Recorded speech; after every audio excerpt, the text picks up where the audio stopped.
Note: the land whereon stands the First Church of Christ Scientist in Boston was first purchased by the church and society.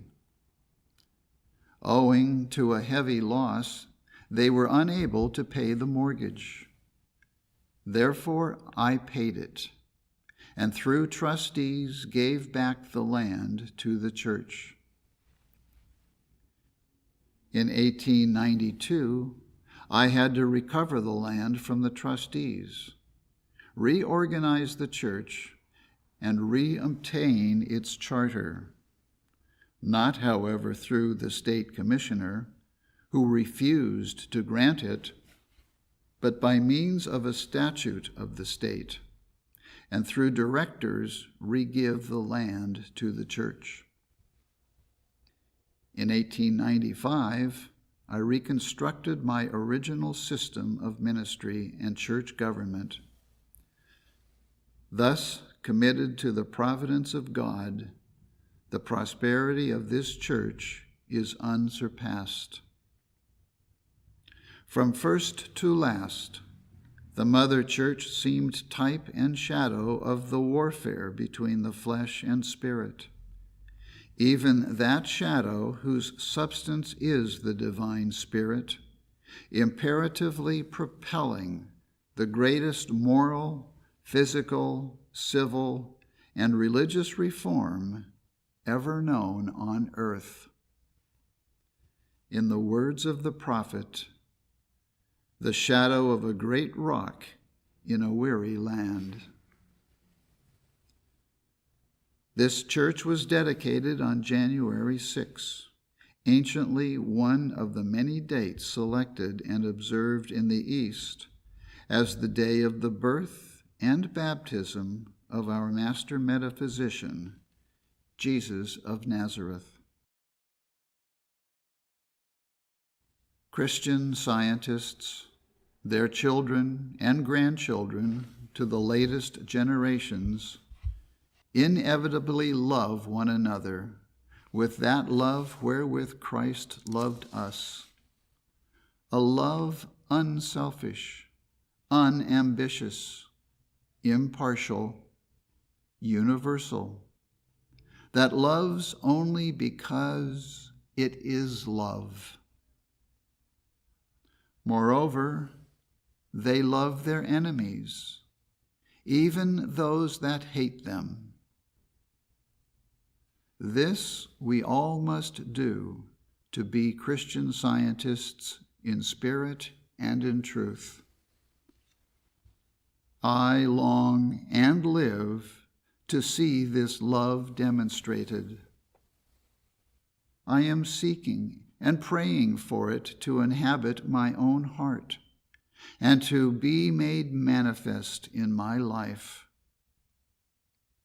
Who will unite with me in this pure purpose and faithfully struggle till it be accomplished?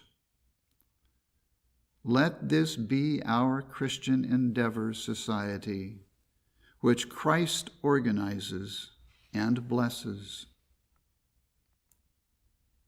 While we entertain due respect and fellowship for what is good and doing good in all denominations of religion, and shut whatever would isolate us from a true sense of goodness in others, we cannot serve mammon.